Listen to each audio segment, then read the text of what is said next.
नमस्कार, मी पंजाब डक. आज आहे 24 जून 2026. तर हे पाहू शकता मी माझ्या शेतामध्ये. आमच्या इकडं जवळपास सकाळपासून आमच्या भागामध्ये जालना जिल्ह्यामध्ये इकडं घनसावंगी आष्टी सगळीकडं जवळपास विदर्भात देखील सगळीकडे पाऊस बऱ्याच ठिकाणी रात्रभर चालू होता आणि आता देखील सुरूच आहे. राज्यातल्या सर्वप्रथम शेतकऱ्याला सांगू इच्छितो की आज 24 तारखेपासून हे पावसाचा जोर आणखीन वाढत जाणार आहे. म्हणजे 24, 25, 26 असा वाढत जाणार आहे आणि जवळपास 10 जुलैपर्यंत म्हणजे 10 जुलैपर्यंत चांगला असा सगळीकडे पाऊस पडणार आहे. सगळ्या शेतकऱ्याची पेरणी होणार आहे म्हणून हा अंदाज सर्व शेतकऱ्यांनी लक्षात घ्यायचा. राज्यातल्या सर्व शेतकऱ्याला सांगू इच्छितो की आज देखील पूर्व विदर्भ, पश्चिम विदर्भ, दक्षिण महाराष्ट्र, उत्तर महाराष्ट्र, कोकणपट्टी, खानदेश, मराठवाडा सगळीकडे काय होणार आहे म्हणजे हे पाऊस काय होणार दररोज. आज सकाळी वेगळ्या भागात, दुपारी वेगळ्या भागात, रात्रीच्याला वेगळ्या भागात असं करत करत सगळीकडे हे पाऊस जाणार आहे आणि सर्व शेतकऱ्याची पेरणी होणार आहे म्हणून हे अंदाज सर्व शेतकऱ्यांना लक्षात घ्यायचा. शेतकऱ्यांना घाबरू नका, यावर्षी पेरणी होणार म्हणजे होणार. तुम्हाला एक म्हटलं होतं ना, 1 जूनच्या शेवटच्या आठवड्याचा एक टप्पा राहील, जुलैचा पहिला टप्पा एक राहील आणि जुलैच्या 10 जुलै ते 15 जुलैमध्ये एक टप्पा राहील. पण सगळ्या शेतकऱ्याची पेरणी होणार आहे म्हणून हे अंदाज लक्षात घ्यायचा. खास करून परत एकदा सांगू इच्छितो, आज देखील मुंबई, पुणे, घाटमाता, नाशिक ह्या पट्ट्यामध्ये रायगड पासून रत्नागिरी ह्या पट्ट्यात आज जोरदार पावसाला सुरुवात होणार आहे. आणि त्याच्यानंतर काय होणार आहे की ते पाऊस संभाजीनगरकडे, उत्तर महाराष्ट्राकडे, जळगाव जिल्हा, धुळे जिल्हा, नंदुरबार जिल्हा, नाशिक जिल्हा, अहिल्यानगर जिल्हा, बीड जिल्हा, परभणी जिल्हा, जालना जिल्हा, बुलढाणा जिल्हा, अकोला जिल्हा, अमरावती जिल्हा, भंडारा, वर्धा, नागपूर, यवतमाळ सगळीकडे हे पाऊस काय होणार आहे. ह्या जवळपास या 3-4 दिवसामध्ये 30 तारखेपर्यंत सगळीकडे पडणार आणि सगळ्या शेतकऱ्याच्या पेरण्या लागणार आहे म्हणून हे अंदाज लक्षात घ्यायचा. त्याच्यानंतर मला सातारा, सांगली, सोलापूर आणि धाराशिव, लातूर जिल्ह्यातले फोन आले, तिकडे पाऊस पडला म्हणजे हे गेलेलंच नाही. तर त्यांच्यासाठी आनंदाची बातमी, त्यांच्याकडं म्हणजे आज 25 म्हणजे 24 आहे, आजच्याला सुरुवात होईल. पण तिकडं मात्र 25 ते 30च्या दरम्यान सोलापूर जिल्हा, लातूर जिल्हा, सांगली जिल्हा, सातारा जिल्हा, कोल्हापूर जिल्हा जोराचा पाऊस पडणार आहे ना आणि त्यांची देखील पेरणी होणार आहे. म्हणजे पश्चिम महाराष्ट्रात देखील चांगले वडीनाले वाहतील असा पाऊस पडणार आहे म्हणून हा अंदाज सर्व शेतकऱ्यांनी लक्षात घ्यायचा. ज्या भागाकडे अद्यापही पाऊस आलेला नाही त्यांच्यासाठी आनंदाची बातमी, म्हणजे आजपासून त्या भागात देखील पावसाला सुरुवात होणार आहे. आणि त्या ज्या भागात अद्यापही पाऊस पडला नाही आणि त्यांच्याकडे पाऊस पडल्याच्या नंतर चांगली ईदभर ओल गेली, तुम्ही तुमचा पेरणीचा निर्णय घेऊ शकता. कारण की तुम्हाला सांगू इच्छितो, पावसाळ्यामध्ये कसं असतं, मान्सून आल्याच्या नंतर पहिला पाऊस पडतो आणि त्याच्यानंतर येतच नाही. पण हे अशी परिस्थिती आहे. आज आहे 24 जूनला, आज तुमच्या भागात सुरू झाला, लगेच 2 दिवसानं परत तुमच्याकडे येणार आहे. म्हणजे असं करत करत 10 जुलैपर्यंत महाराष्ट्रामध्ये दररोज वेगवेगळ्या भागात पाऊस पडणार आहे, सगळ्या शेतकऱ्याची पेरणी होणार आहे म्हणून हे अंदाज सर्व शेतकऱ्यांनी लक्षात घ्यायचा.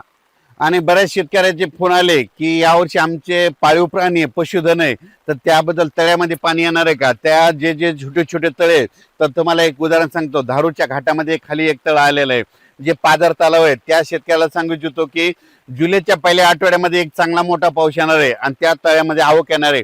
त्याच्यानंतर आणखीन तुम्हाला एक सांगू इच्छितो की उत्तर महाराष्ट्र, मुंबई, पुणेकडे ह्याने 24 ते 30च्या दरम्यान मुंबईकडे, उत्तर महाराष्ट्र, पुणे, त्या घाटमाता परिसरात मुसळधार पाऊस पडणार आहे, कोकणाकडे पडणार आहे.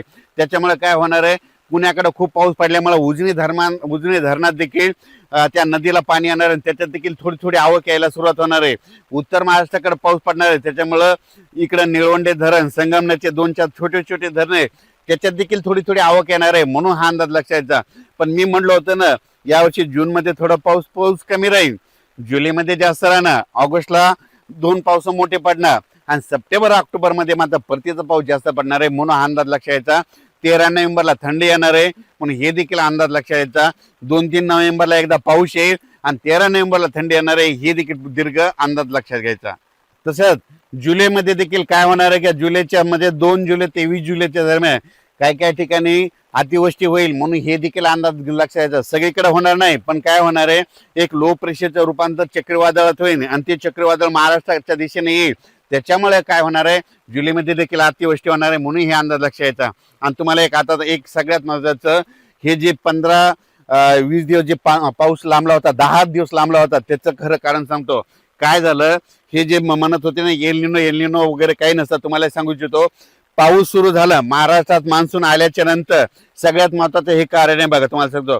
महाराष्ट्रात मान्सून आला, जर मान्सून मुंबईला आला आणि त्याच्यानंतर कोकणात दाखल झाला, जर एखादं चक्रीवादळ बंगालच्या खाडीमध्ये तयार झालं भुवनेश्वर जवळ आणि त्या चक्रीवादळाची दिशा जर कलकत्त्याकडे गेली तर त्यावेळेस काय होतं, इकडले जे सगळं बाष्प म्हणजे सगळ्यात सोबत सांगतो ते आभाळ आहे ते सगळं तिकडे खेचल्या जातं. त्याच्यामुळे कंप्लीट महाराष्ट्रामध्ये असं 10 ते 12 दिवस सारखं वारं वाहतं आणि पाऊस कुठंच पडत नाही. हे सगळ्यात महत्वाचं कारण आहे. आणि यावेळेस देखील तेच झालं होतं. एक काय झालं होतं, एक लो प्रेशर झालं होतं, थोडं कमी म्हणजे चक्रीवादळ लहान झालं होतं, ते गेलं कलकत्त्याकडं. तिकडे गेल्याच्या नंतर त्यामुळे आपल्या इकडला पाऊस सगळं बाष्प खेचला गेलं, मान्सून आलेला होता ते त्यानं ओढून घेतला. हे सगळ्यात महत्वाचं कारण आहे. हे मला पहिल्यांदाच सांगायचं होतं, पण हे काय होतं, मला सगळ्यांचे विचार ऐकायचे होते म्हणून मी हे सगळं नंतर सांगत आहे. आणि भविष्यामध्ये आणखीन तुम्हाला एक सांगू इच्छितो, आणखीन एक गोष्ट सगळ्यांना सांगू इच्छितो. जर पुढच्या वर्षी जरी 2027ला जर पाऊस मान्सून आला, जर मान्सून आल्याच्या नंतर मुंबईला समजा कोकणात दाखल झाला आणि कोकणात दाखल झाल्याच्या नंतर जर अरबी समुद्रात एखादं चक्रीवादळ तयार झालं आणि त्याची दिशा जर दुबईकडे गेली तर काय होतं, हे सगळं बाष्प ओढून घेऊन जातं. आणि जोपर्यंत ते चक्रीवादळ स्थिर होत नाही तिकडे जाऊन पाऊस पडल्याच्या नंतर स्थिर झाल्याच्या नंतर तोपर्यंत महाराष्ट्रामध्ये असंच वारं चालू राहतं आणि हे बाष्प ओढून घेतं. म्हणून हे सगळ्यात महत्वाचं कारण आहे. एल निनो वगैरे काही नसतं. तुम्हाला एक सांगू इच्छितो, एल निनो जणू काय आपल्या भारतीय मान्सूनचा सूत्रधार असं समजतात. म्हणून म्हणतो भविष्यामध्ये आपल्या भारताला 2 समुद्र आहे, एक अरबी समुद्र आणि एक बंगालच्या खाडीचा समुद्र. जरी अरबी समुद्रातून पाऊस नाही आला तर शेतकऱ्याला तुम्हाला एक सगळ्यात सोपं एक सांगू इच्छितो, जर जून मध्ये पाऊस नाही आला, जून कोरडा गेला, ऑगस्ट कोरडा गेला, पेरण्यात झालं नाही, ऑगस्ट कोरडा गेला, पेरण्यात झालं नाही, मग तुम्ही काय करा, एक 20 सप्टेंबर एक कॅलेंडर मध्ये तारीख अशी गोल करून ठेवा. 20 सप्टेंबरला दरवर्षी मला जसं कळतंय तसं बंगालच्या खाडीमध्ये एक चक्रीवादळ तयार होतंय आणि ते तिथून मद्रासला येतंय, मद्रासून तेलंगणात येतंय, तेलंगणातून मराठवाड्यात येतंय, मराठवाड्यातून इकडे आयल्यानगर करून इकडं काय होतंय नंदुरबार उत्तर महाराष्ट्राकडे जातंय आणि सगळ्याला 20 सप्टेंबर नंतर पाऊस पडतो. म्हणून ही गोष्ट सगळ्या शेतकऱ्यांना लक्षात यायची.